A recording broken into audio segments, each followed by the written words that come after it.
Oh, hey there.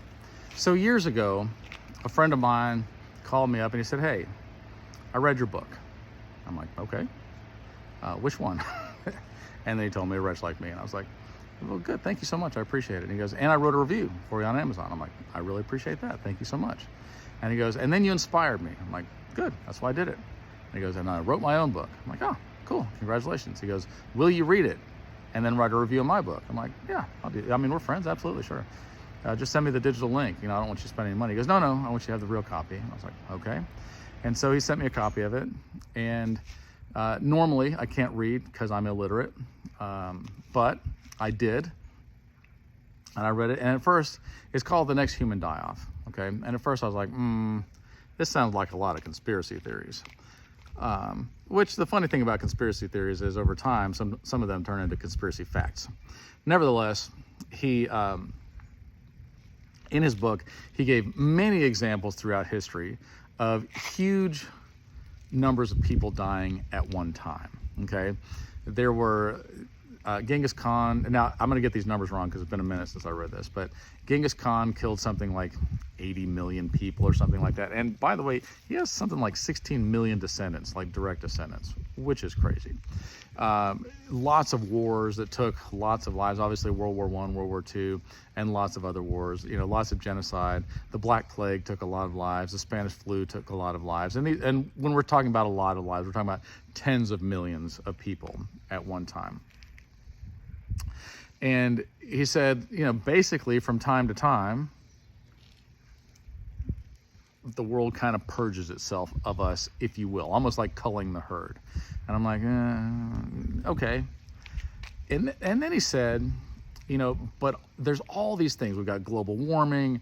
We've got, the polar ice caps melting, which means that the sea levels are rising, which means that coastal cities could get pushed inland where we don't have the resources.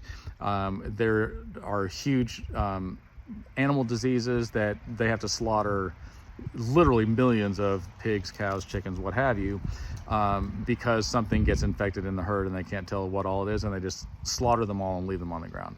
At which point that affects a percentage of our food supply, right?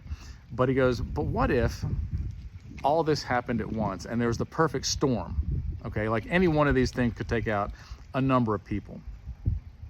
But we're set up right now that a perfect storm could come, and if one thing happened that then triggered another thing that triggered another thing that triggered another, let's just say that, I don't know, there's natural disaster and polar ice caps melting and coastal cities get moved inland, and then everybody moves in, but there's not enough food and there's not enough resources, and then all of a sudden our food supply gets shut off, and then we have COVID number 2.0 or whatever, and then some other bad thing happens, and then people get irritated with each other and war breaks out, and then there's other things, nuclear war, on and on and on. Any handful of these things could work together and just explode a powder keg that would be out of control. And what he was predicting was that 75% of the world's population would die in the next human die-off. Which is, of course, a high population. 6 billion people or something like that would die at one time, which is devastating. Now, there are people, elite people who think that they're elite, who have more money than us, who want 90% of the world's population to die off. They want to have all the resources and all the infrastructure built up and then be like, cool, let's kill most of you, and then we'll just have kind of a slave force that, serves us, if you will. And I was like, okay, I mean, you're making some valid arguments. Some of it's a bit far-fetched, but maybe I'm wrong. I read the book, I was like, okay, cool. I wrote a review. I told him, yeah, he did a good job. And he really did do a good job on it. He did a lot of research. There's a lot of things I didn't know that I was like, that's very interesting. And I wrote the review, and it was, I don't know, bestseller on some list. I don't keep up with that stuff. And the next week, COVID happened. The next week, all of the world shut down. And I was like, what are the odds of this?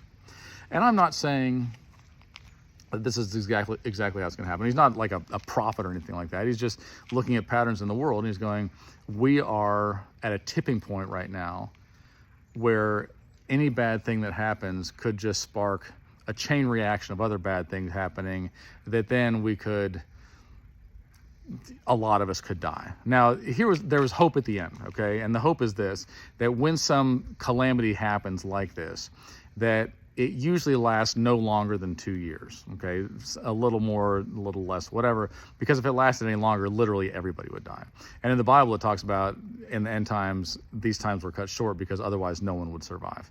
And it's a true story. And so what he said was, look, learn survival skills, learn how to hunt, learn how to fish, learn how to grow food, learn how to take care of yourself, build a structure, make friends with people, kind of important. Have some community and survive, because if you do make it out on the other side, there will be more resources for you. There will be more, it'll almost be like a new world, if you will. Now, I'm not trying to tell you to go hide in a hole somewhere. What I'm saying is, it's an interesting thing. If you want to check out the book, you can. It's a friend of mine. So, love you guys.